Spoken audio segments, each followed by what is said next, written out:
الحمد لله على إحسانه والشكر له على توفيقه وامتنانه وأشهد أن لا إله إلا الله وحده لا شريك له تعظيما لشأنه وأشهد أن محمدا عبده ورسوله الداعي إلى رضوانه صلى الله وسلم وبارك عليه وعلى آله وأصحابه إلى يوم الدين يا أيها الذين آمنوا اتقوا الله حق تقاته ولا تموتن إلا وأنتم مسلمون.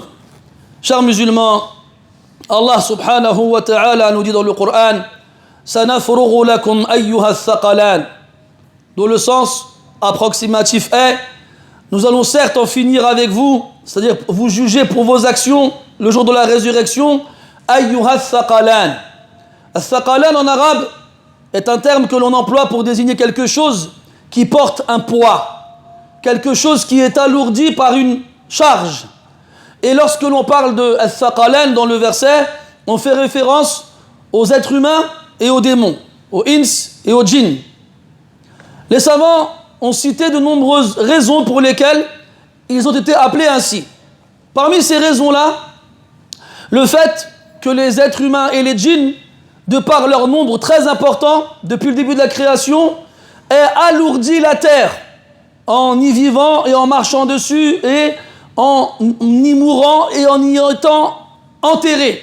C'est pour ça qu'Allah Ta'ala dit dans le verset wa akhrajatil ardu athqalaha, et la terre fera sortir de ses entrailles ces fardeaux, ces poids qui sont les corps qui sont enterrés en elle. Parmi les raisons qui justifient cette appellation-là, aussi le fait que les êtres humains et les djinns soient responsables de leurs actes et seront récompensés pour le bien qu'ils ont fait ou châtiés pour le mal qu'ils ont fait.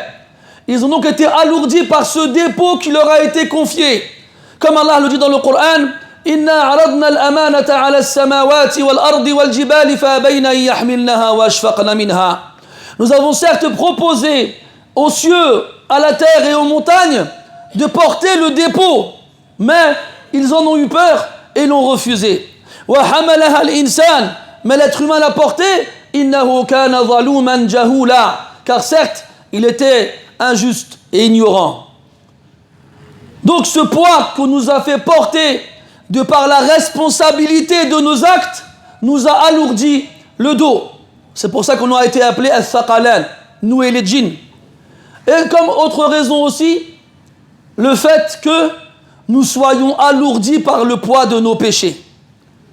Car quand on désobéit à Allah subhanahu wa ta'ala et que l'on fait des péchés, ces péchés viennent se poser sur notre dos, sur nos épaules, et deviennent un fardeau. Et même si on ne ressent pas le poids physique de ces péchés ici-bas, eh bien il faut qu'on sache que ces péchés en ont un. Allah Ta'ala y a fait référence dans le Coran dans de nombreux passages. Lorsqu'il s'est adressé au prophète alayhi salatu wassalam et qu'il lui a dit wa wada'na anka wizrak, et nous t'avons libéré de ce fardeau alladhi anqada dhahrak, qui alourdissait ton dos, car Allah tabaraka wa ta'ala a pardonné au prophète alayhi salatu wassalam tous ses péchés. Liyaghfira laka Allahu ma taqaddama min dhanbika wa ma ta'akhkhar. Donc Allah Ta'ala dit que le péché alourdit le dos comme une charge lourde que l'on te pose dessus. Mais seul le croyant sincère et véridique ressent cette lourdeur, ressent ce poids et donc en a peur. Quant au pervers et au malfaisant, il ne lui accorde aucune importance et ne se rend même pas compte qu'il a sur le dos d'énormes péchés. Abdullah ibn Mas'ud radiyallahu anhu a donné un exemple pour nous faire comprendre la différence entre ceux qui sont conscients des péchés qu'ils accomplissent et donc de leur poids, et ceux qui n'y prêtent aucune attention et leur accordent aucune importance. Il a dit radiyallahu anhu, l'exemple du croyant lorsqu'il fait un péché est comparable à une personne qui a une montagne au-dessus de la tête qui s'apprête à lui tomber dessus. Et l'exemple du pervers lorsqu'il fait un péché est comparable à une personne dont une mouche vient se poser sur le bout de son nez et qu'il chasse d'un geste de la main en agissant ainsi. C'est comme ça que les gens se distinguent par rapport au péché. Mais même si, ici-bas, alhamdulillah, il y a des croyants véridiques et sincères qui ont peur de leurs péchés et ressentent leur poids sur leurs épaules jusqu'à demander à Allah de les pardonner pour être allégés ici-bas et aussi dans l'au-delà. Et donc, d'autres qui ne le ressentent pas de la même façon, il viendra un jour où ces péchés-là deviendront physiques. Il viendra un jour où on ressentira vraiment le poids de ces péchés sur nos épaules et sur nos dos. Mais ce jour-là, malheureusement, ce sera trop tard pour faire marche arrière. Et une fois de plus, dans le Coran, Allah Ta'ala nous dit clairement, il nous dit subhanahu wa ta'ala, man a'rada anhu, quiconque se détourne du rappel, fa innahu yahmilu yawm al-qiyamati wizra. Il portera le jour de la résurrection un fardeau, khalidina fih, qui le collera éternellement. Ce fardeau, il ne s'en débarrassera pas. Wa sa'alahum yawm al-qiyamati himla. Et quelle détestable portée, quel détestable poids ce jour-là pour eux. Allah dit aussi dans notre verset, qad khasira alladhina kadhabu bi liqa'i Allah. Certes, ceux qui n'ont pas cru en la rencontre d'Allah ont perdu. Hatta idha ja'atuhum as-sa'atu baghtah, jusqu'à ce que l'heure ne leur vienne subitement et soudainement. Qalu ya hasratana ala ma farratna fiha. Ils diront, malheur à nous, nous avons été négligents ici-bas dans notre devoir envers Allah. Wa hum yahmiluna awzarahum ala dhuhurihim, et ils porteront en même temps leur fardeau sur leur dos. Ala sa'a ma yazirun. Quelle détestable charge qu'ils porteront ce jour-là. Les savants chez les plus prédécesseurs nous ont dit que le jour de la résurrection, le malfaisant, le mauvais, lorsqu'il sortira de sa tombe, se fera accueillir par une personne d'une laideur indescriptible et d'une puanteur incomparable. Lorsqu'il tombera nez à nez avec lui, il lui dira, mais qui es-tu? Non, l'homme lui dira, est-ce que tu me connais? Le malfaisant, le pervers, il dira, non, mais j'ai jamais vu quelqu'un d'une laideur pareille et je n'ai jamais senti une puanteur telle.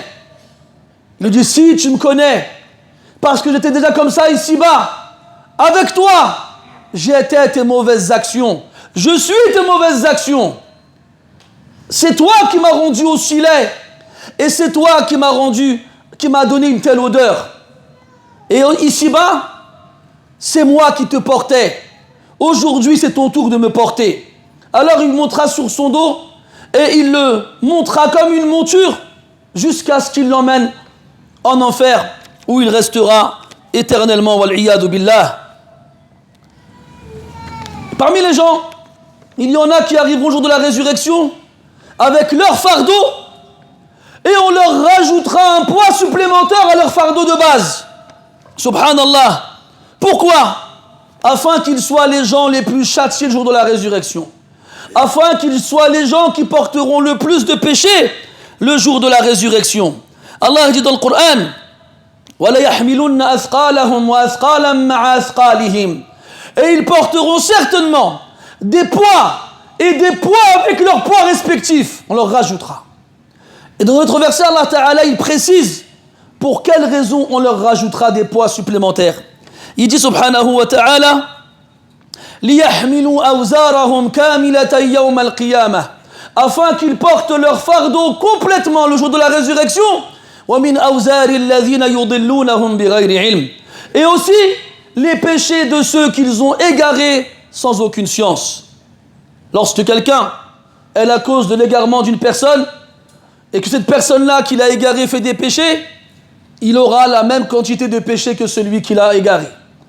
Le prophète a dit sallallahu alayhi wa sallam, man da'a ila dalalah, quiconque appelle vers un égarement, falahu wizruha, il aura ce péché, le péché de l'égarement qu'il a accompli, wa wizru man amila biha, et le péché de ceux qui l'auront fait aussi par sa cause, min ghayri an yanqusa min awzarihim shay'a, sans que cela ne diminue quoi que ce soit de leurs péchés respectifs. Toute personne qui a été la cause de l'égarement d'une autre personne aura les mêmes péchés que lui. Et le jour de la résurrection, il viendra avec ses fardeaux et les fardeaux des autres qu'il devra porter. Et le prophète nous a aussi informé, alayhi salatu wassalam, qu'il y a d'autres types de personnes à qui on fera porter le poids des autres. Le prophète a interrogé ses compagnons, radiyallahu anhum, il leur a dit, qui parmi vous est le faillitaire, celui qui fait faillite? Ils lui répondirent, celui qui fait faillite chez nous est celui à qui ne reste plus d'argent ni de biens. Le prophète a dit, sallallahu alayhi wa sallam, dans ma communauté, le faillitaire, c'est pas lui. Mais c'est celui qui verra le jour de la résurrection avec des prières, des aumônes, des jeûnes. Mais il a insulté celui-ci et a accusé à tort celui-ci et a fait preuve d'injustice envers celui-ci et a frappé celui-ci et a médit celui-ci et a fait couler le sang de celui-ci. Alors, le jour de la résurrection, toutes ces victimes viendront demander des comptes. Et on donnera à ces victimes les hasanats de celui qui leur a fait du mal. Jusqu'à ce qu'à la fin, quand il n'y aura plus de hasanat à donner, alors on lui donnera les sayyi'at de ses victimes, ces mauvaises actions, qui viendra se cumuler au ciel. Puis à la fin, il sera jeté en enfer, wal-iyadu billah. Il sera jeté en enfer, wal-iyadu billah. Et pour finir, mes frères, sachez que le jour de la résurrection, le pécheur il viendra devant Allah Azza wa Jal, alourdi de péchés dont le poids dépasse celui des montagnes.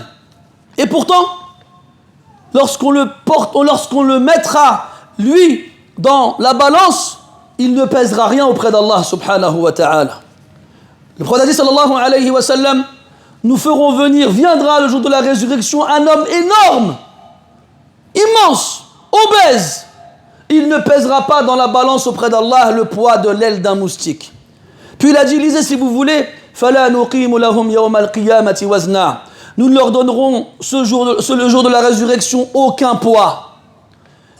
Parce que dans la balance, ce qui va l'alourdir, ce sont les bonnes actions et pas les mauvaises. Donc lui sera alourdi par ses péchés qu'il devra porter et supporter.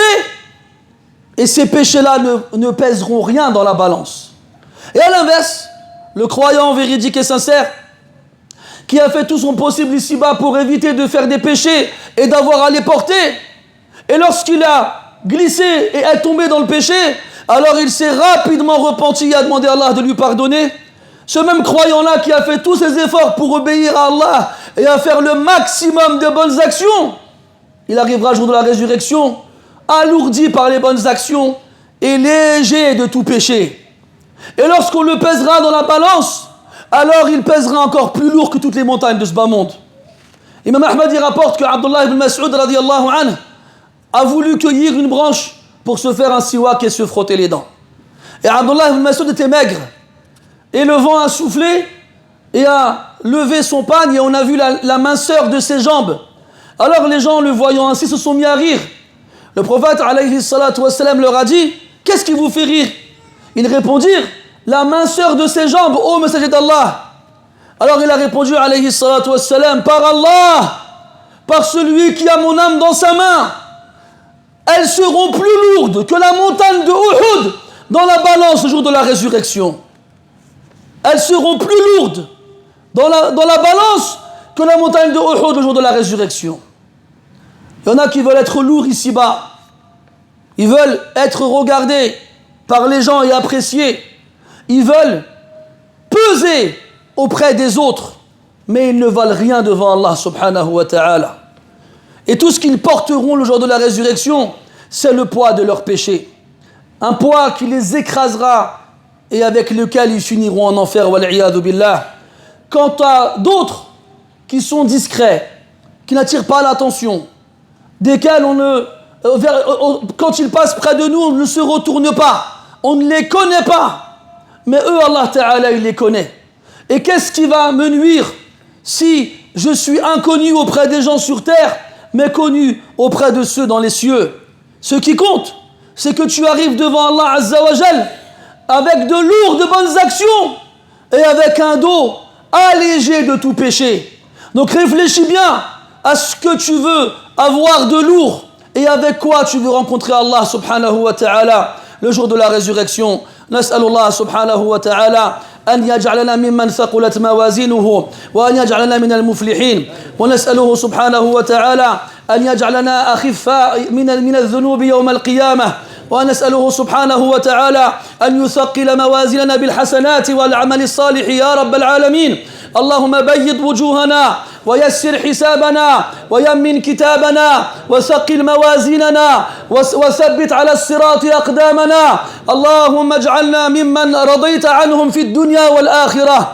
اللهم اجعل حولنا الصالحين والأبرار ولا تجعل حولنا الظالمين والفجار يا رب العالمين. اللهم أصلح بنا العباد والبلاد.